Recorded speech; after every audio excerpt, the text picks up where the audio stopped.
Apprenti conducteur, apprenti conductrice, bonjour. Ton freinage manque de punch ou au contraire il est trop brutal. C'est Nassim, ton enseignant de la route préféré. Et à la fin de ce tutoriel vidéo, tu t'approcheras un peu plus vers ton permis de conduire. Oh non, Bah ouais. mais qu'est-ce que tu veux encore, toi? Mais franchement, qui regarde tes vidéos YouTube? Te prends pas la tête. C'est quoi? Viens, on sort, on va se faire un bon tacos et après je t'emmène au cinéma. C'est pas mieux? De 1, même s'il n'y a qu'une seule personne qui me suit, je vais continuer à faire mes vidéos parce que j'adore faire ça. De 2, je mange pas dehors avec toi. Bah pourquoi? Mais parce que les gens ils vont me prendre pour des oufs si je parle tout seul. Ah ouais, j'ai oublié ça.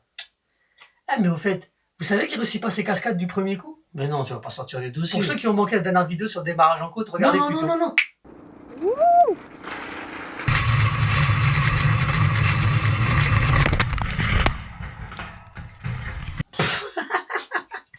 Franchement, ça se fait up aussi, tu sors les dossiers comme ça. Vas-y, bouge. Ah! Pour commencer, un peu de physique. Freiner, c'est transformer l'énergie cinétique, l'énergie du mouvement, en énergie calorifique, en chaleur. D'ailleurs, sache que lors d'un freinage, les éléments en friction peuvent atteindre les 800 degrés. Prenons comme exemple un freinage que tu connais très bien, celui de ton vélo. Tiens, regarde ce vélo par exemple. Si je veux freiner, je vais devoir activer la poignée de frein qui est reliée à un câble, lui-même relié à un patin sur la jante. Et je suis arrêté. Sur une voiture, en revanche, il suffit d'appuyer sur la pédale de frein pour l'arrêter. Mais le problème, c'est que la seule force de ton pied ne suffirait jamais à arrêter la voiture car elle pèse près d'1 tonne. Du coup, les constructeurs automobiles ont imaginé un ingénieux système pour multiplier la force de freinage par 7 environ. Et oui, le frein est la pédale qui va te mettre en sécurité. Il sert à casser l'allure et à s'arrêter. Alors, comment ça marche concrètement?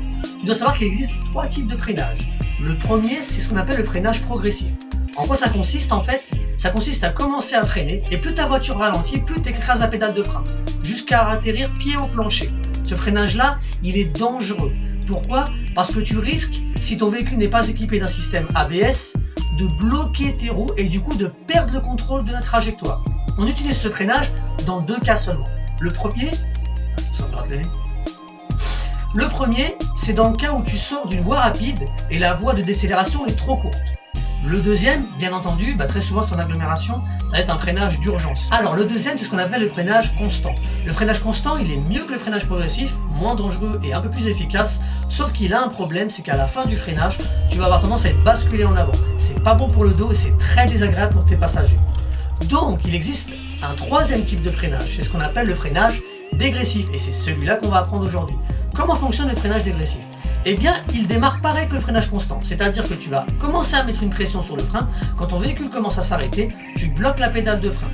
Et en fait, le secret, c'est que juste avant la fin, tu vas relever très légèrement la pédale de frein sans la relâcher totalement pour pouvoir permettre à l'énergie que ton corps a accumulée en roulant de se dissiper plus facilement. Ainsi, tu éviteras de partir en avant au moment de l'arrêt. Maintenant, voyons voir comment fonctionne une pédale de frein. Les premiers centimètres servent à actionner les feux stop à l'arrière. Et oui, les constructeurs automobiles ont mis ça en place pour que les usagers qui soient derrière toi puissent anticiper ton freinage en voyant tes feux stop. Ensuite, on trouve la zone molle et la zone dure. Alors, la zone dure, elle est assimilée au freinage progressif, c'est celui qu'il faut éviter. La zone molle, quant à elle, elle est assimilée au freinage dégressif, c'est celui qu'on travaille aujourd'hui. Alors, c'est pas compliqué en fait. Comment savoir si on est en zone molle ou en zone dure? Lorsque tu es en zone dure, en fait, tu vas sentir les muscles de ta cuisse se contracter. Lorsque tu es en zone molle, tu vas sentir les muscles de ton tibia et de ton péroné, c'est-à-dire la partie juste en dessous du genou jusqu'au pied, qui va se contracter. Donc c'est simple, tant que tu sens pas les muscles de ta cuisse se contracter, tout va bien. Donc on récapitule la procédure pour l'arrêt en première vitesse. En 1, on va relâcher l'accélérateur. En 2, on va pivoter le pied sur l'axe du frein. En 3, on va débrayer à fond. En 4, on va freiner dans la zone molle et maintenir. Et en 5, juste avant l'arrêt, on va relever légèrement la pression sur le frein, sans relâcher totalement. Maintenant, pour l'arrêt en deuxième, c'est légèrement différent. Pourquoi? Parce qu'en deuxième vitesse, ta voiture, elle va plus vite, elle a plus d'allure. Donc si tu débrayes en premier, c'est beaucoup trop dangereux. Ce qui se passe quand tu débrayes, c'est que tu sépares la liaison mécanique du moteur avec les roues. Ainsi, le frein moteur ne peut plus agir sur les roues. Et donc, ta voiture elle va accélérer, tu vas te déconcentrer et avoir une frayeur. Voici donc la procédure du freinage en deuxième. En 1, je vais relâcher l'accélérateur et positionner le pied sur le frein. En 2, je vais freiner dans la zone molle et maintenir. En 3, À l'approche des 1000 tours minutes, je vais débrayer à fond. En 4, juste avant l'arrêt, je vais relever légèrement la pression du frein, sans relâcher totalement. Pourquoi on parle de 1000 tours minutes avant de débrayer? Eh bien en fait, 1000 tours minutes, c'est le régime de ralenti de ta voiture. Ça veut dire qu'à ce régime-là, la voiture a très peu d'allure. Donc le fait d'attendre les 1000 tours minutes, ça te permet de t'assurer qu'au moment de débrayer, ton véhicule ne part pas en avant, ne reprend pas de vitesse. Et tu vas pouvoir agir sur le frein de manière plus précise. Voilà, maintenant on part sur le terrain et je te...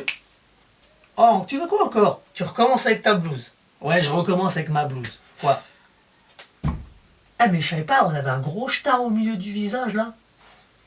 Mais c'est encore plus moche sur toi.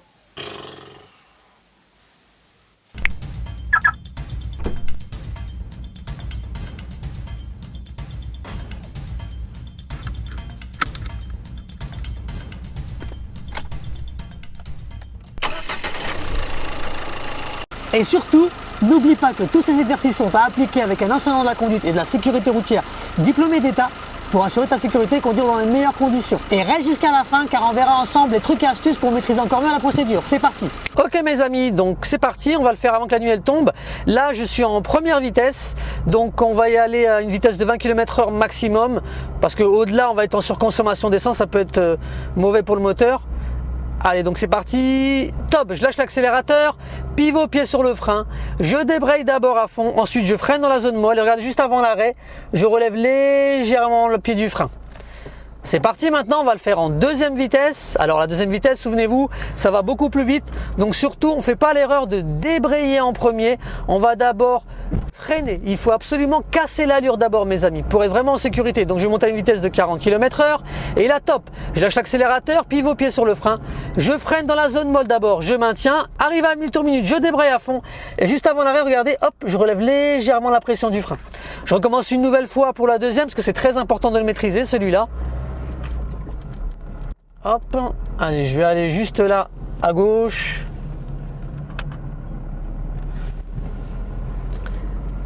C'est parti, je vais monter à 40 km/h. Vous savez quoi, je vais même monter un peu plus haut, je vais monter à 50 km/h. Alors je suis en surconsommation d'essence par contre. Allez, top, c'est parti, je lâche l'accélérateur, pivot pied sur le frein, je freine en zone molle, là j'ai trouvé le truc, je maintiens. 1000 tours minutes, je débraye à fond. Juste avant l'arrêt, regardez, je vais relever légèrement la pression du frein. Alors c'est parti pour les tips. En numéro 1, pense à porter des chaussures, des ballerines ou des semelles souples. Ainsi en fait tu auras de meilleures sensations lors du freinage. En numéro 2, pense toujours à garder le talon au sol car le point de pivot se fait au niveau de la cheville et pas du genou. Une fois que tu auras maîtrisé la procédure de l'arrêt en deuxième vitesse, prends la bonne habitude de toujours passer ta première une fois à l'arrêt.